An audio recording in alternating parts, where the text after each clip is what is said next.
Okay, so what if you could predict a breakup with like 100% certainty? It sounds crazy, right? Well, today we're going to deconstruct the worldview of a dating coach who claims he can do exactly that. We're going to break down his entire philosophy by looking at this one personal story he uses as his absolute proof. And it all starts with an incredibly bold claim. With 100% certainty, this relationship is doomed to fail. I mean, wow, that's the prediction he made the very moment a woman he was seeing decided to go back to her ex. You got to admit, that's a whole lot of confidence. So what's his secret? How could he be so sure? Well, to get it, you have to understand the story he tells to prove his point.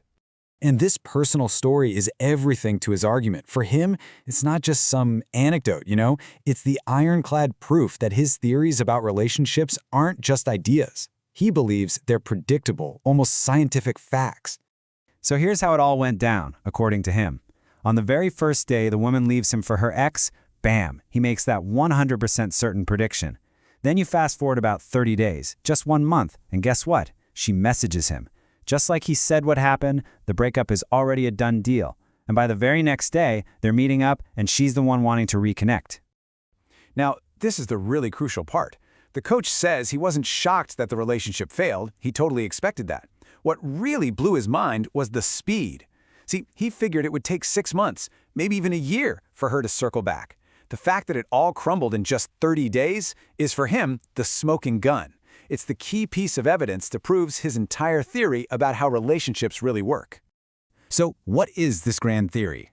Well, he explains it all with a single core concept, naturaleza femenina, which translates to female nature. In his mind, this is the master key, the one idea you need to unlock and predict pretty much all female behavior in the world of dating. He defines female nature as this fundamental, totally unchangeable set of traits. Think of it less like an individual personality and more like a universal operating system that he believes all women are running on. His message is pretty simple. If you don't understand this operating system, you're going to fail. But if you do understand it, you can basically use it to your advantage. So what does this female nature actually look like? Well, first off, he describes it as fundamentally cruel.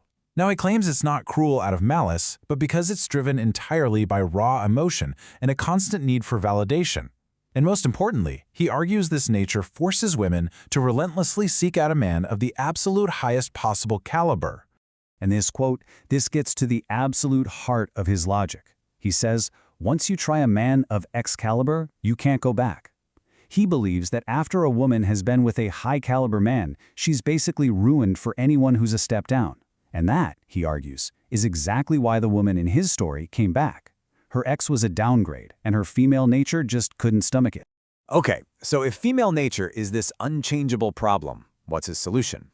He argues that you can't change women, so instead, men have to change themselves. They have to become what he calls an hombre 360, or a 360 man. And he paints this as a really stark contrast. On one side, you've got El Pringado, the sucker. This is the guy who chases, who has no power. And on the other side, you have the 360 man. This guy is willing to walk away at any moment, and that gives him all the power, what the coach calls leverage. He sets the boundaries and, in the coach's own pretty harsh words, learns how to make women useful pieces in his life. This whole concept of leverage is absolutely everything in a system. For him, power is super simple. Whoever is more willing to just walk away wins. They hold all the cards, all the leverage. So when the woman in his story came back to him, he believes she handed him total control. She lost all her leverage, and he got it all back. And, this isn't just some abstract philosophy he talks about. The speaker packages all these ideas into a commercial system, a product that he calls Mel branding. He frames it explicitly as the training program designed to turn the sucker into the dominant 360 man.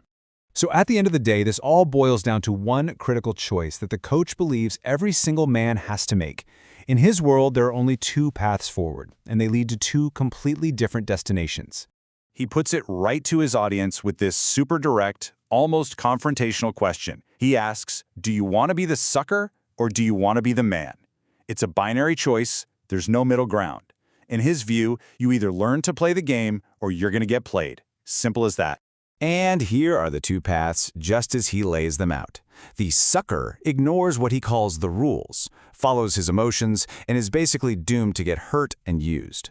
The man, on the other hand, accepts this harsh reality, learns the rules of the game, and then uses them to get control and what he would define as success. And all of this leads to the final big metaphor that really ties his entire worldview together. Because for him, relationships aren't a partnership. They are quite literally a game. He says it himself right here. You realize that this is literally a game, and it's very fun. He argues that once you accept this and you learn the rules, you stop being the victim. You actually become a player who enjoys it. The goal is no longer just to connect with someone, but to win. So what are the rules to winning this game? He lists several key strategies. First, don't fight female nature. Just accept it. Learn what actually triggers desire. Know exactly when to be a gentleman and when to be a bad boy. And above all else, always maintain your leverage by being ready to walk away at any second. So after breaking down this entire philosophy, from that breakup story to the theory of female nature to the 360 man, we're left with a really fundamental question. Is this a true description of reality, or is it just a really cynical way to look at it? The framework this coach provides forces us to ask, are human relationships really just a game, with rules to be won? That's the idea at the very core of his world.